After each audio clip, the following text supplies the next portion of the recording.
I would say. How many people know about the Veterans Affairs Earning Loss Benefit Program?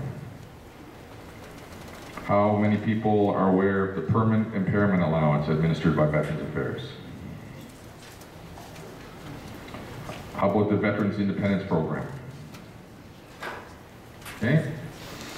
How about Right Management, which is the job placement company that Veterans Affairs administers, that all people, irrespective of whether you have an illness or injury, when you transition and release out of the Canadian Forces, have the right to talk to Right Management and job placement. Okay. And the last, my favorite, how many people here know of an organization called the Bureau of Pension Advocates? Now I'm just going to go sideways here for a second. The Bureau of Pension Advocates, I think, is a wonderful construct.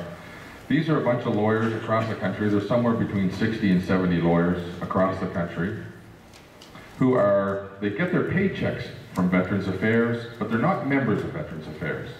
They are really an independent legal entity who are there to assist you. So if you put a claim into Veterans Affairs and it's denied, these folks are there to help you to strengthen your case. They're well versed in the process and what it takes. And there's something called the Veterans Review and Appeal Board, which in simple sailor terms I call the court. And these guys in Bureau of Pension Advocates, I call these cats the firm. So think about this, is that the government of Canada pays the firm that you need to go to court to go against the government, to get your claim put forward. Now tell me it's not a great country.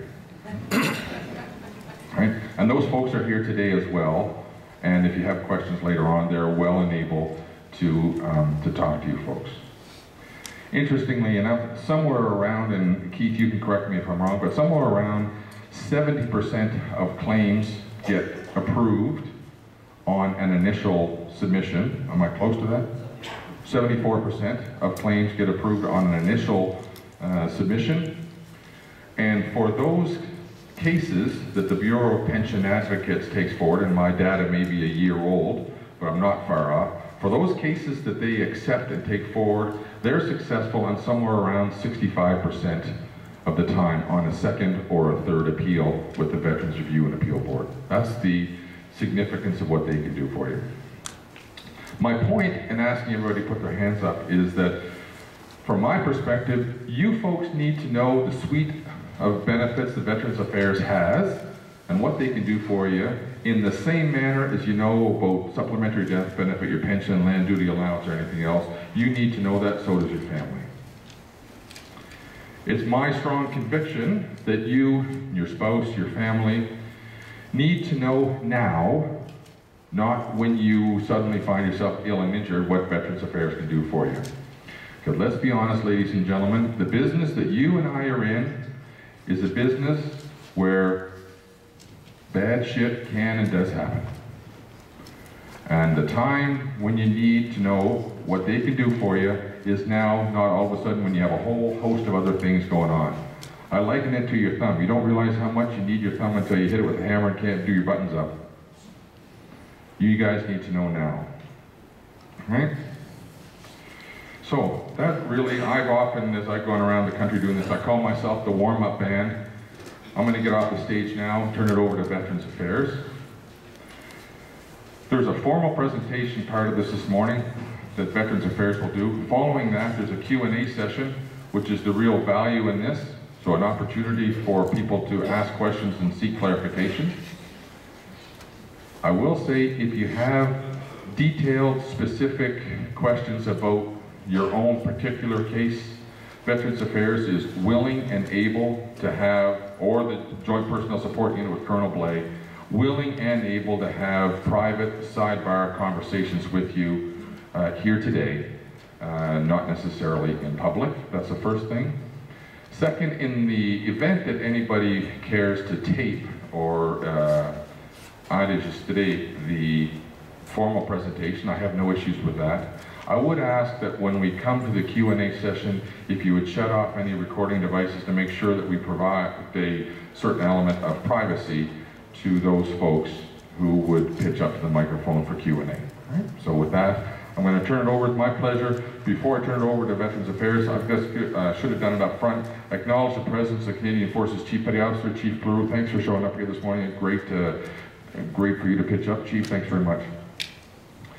So with that, ladies and gentlemen, I'm going to turn it over to Mr. Keith Hillier, who is the Senior Assistant Deputy Minister of Veterans Affairs. He is my counterpart with Veterans Affairs. He's going to say a couple words and then we'll get the main show on the road. Thanks very much. Thank you. Good morning, everyone. And thank you, Admiral Smith. And a big thank you to everybody for coming out this morning on what's sort of a miserable morning. It's kind of icy and kind of miserable out there this morning. And certainly thank you to Colonel Couture for inviting the team to come here. Now, my staff will go through some of the technicalities of the new Veterans Charter with you, but I just want to set the stage a little bit and give you a sense of some things that are happening at Veterans Affairs. And as the Admiral noted, we did come in for some considerable criticism during the fall, and we've moved forward from that. And I just want to give you a sense of some things that are going on. First of all, there is the issue of privacy, and I can assure you that your confidential information is in good hands with Veterans Affairs, but recognizing, of course, that in order to approve treatment plans, rehabilitation plans, and to answer some of your questions, it's important for our doctors and nurses and other professionals to actually look at medical records.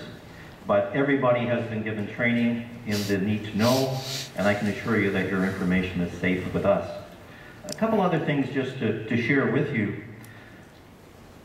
Every quarter we have a statistical update at Veterans Affairs, and I can tell you that as of December 31st, just a short time ago, for the first time in the history of Veterans Affairs Canada, modern-day veterans outnumber war-era veterans. This is the first time that modern-day veterans have been the majority of the veterans that we do with at Veterans Affairs Canada. As we go forward, we've listened to many of the comments that you have given us. 59% of you said, you know, we would like to deal with you in a more online environment. And so we are making changes to do that. And so that as of April 1st, you will be able to change your address online. And later in the fiscal year, there'll be other enhancements that will allow you to actually file applications and track applications online. A couple other things that I would note is that there's also there's always discussion around the adjudication, whether it be disability awards or disability pensions. And as the Admiral has noted, 74% actually get a yes the first time. But in addition to that, we've actually reduced the wait time. The wait time has been reduced from 24 weeks to, as of the end of this month, it will be 16 weeks. And for those situations where people are seriously injured, in fact, the wait time is often less than 8 weeks, sometimes just a matter of 2 or 3 weeks. So we are listening, and that's one of the reasons we're here today.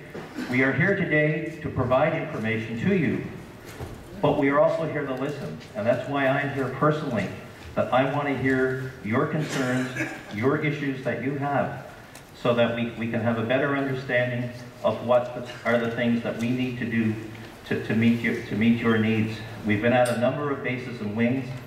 We will continue to do that. And so as we move forward, please, as you have in the past, share with us the issues that are concerns to you. And hopefully by the end of this session, you will have a better understanding of the new Veterans Charter and how it works. But one thing, if you can take away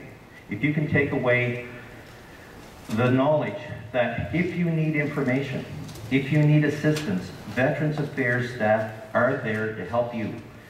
Either before you need our services in terms of just getting information, you may be thinking about leaving the Canadian Forces, you may have had an injury, please contact any of our offices, our districts, our call centers, the integrated personnel support centers that we share with the Canadian Forces. Please call us. We want to share the information with you, and in the event that you become injured or ill, we want to work with you to make sure that you're aware of what we can do to help you. So without further ado, I'll turn it over to my colleague, Ms. Morrow, who in addition to being an employee of Veterans Affairs, she is actually a veteran herself. And she will walk you through a number of the scenarios, and then after that we will have a panel to answer your questions and to clarify any issues that you may have. So, Captain.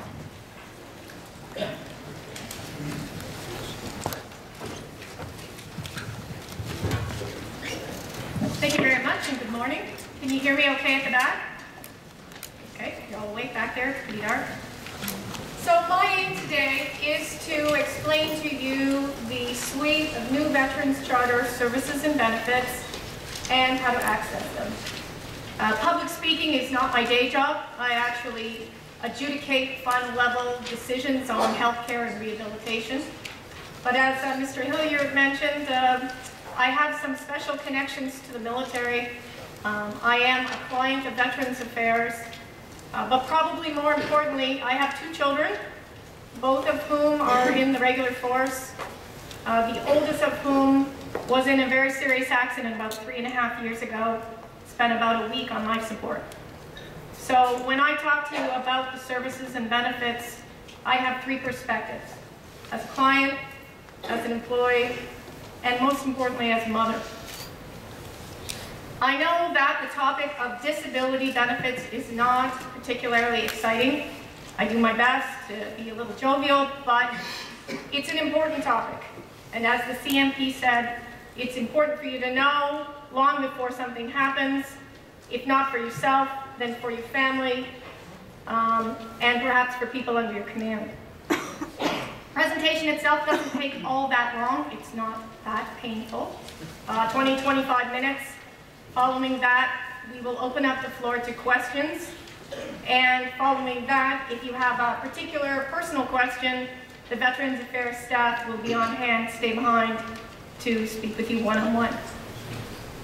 So, let's start with talking about why we changed our services and benefits about 5 years ago. Well, frankly, the programs and services that we had available to us at that time were not meeting the needs of younger modern-day veterans. We were finding people coming to our door, and I worked in the districts providing frontline service at that time. People were having trouble reestablishing themselves, finding a new career, feeling at ease with the transition from military to civilian life. The issue wasn't always readily apparent right at the beginning. People often released from the military and did well for a while, but then issues came back, for lack of a better word, to haunt them, physically, psychologically, and they ended up on our doorstep. This was leading, this lack of integration, lack of reestablishment, was leading to issues, money issues, family in crisis, and poverty. People weren't well trained for meaningful employment, and that's the key we're finding to reestablishment. Prior to April 1st, 2006, Veterans Affairs did not have their own rehabilitation program.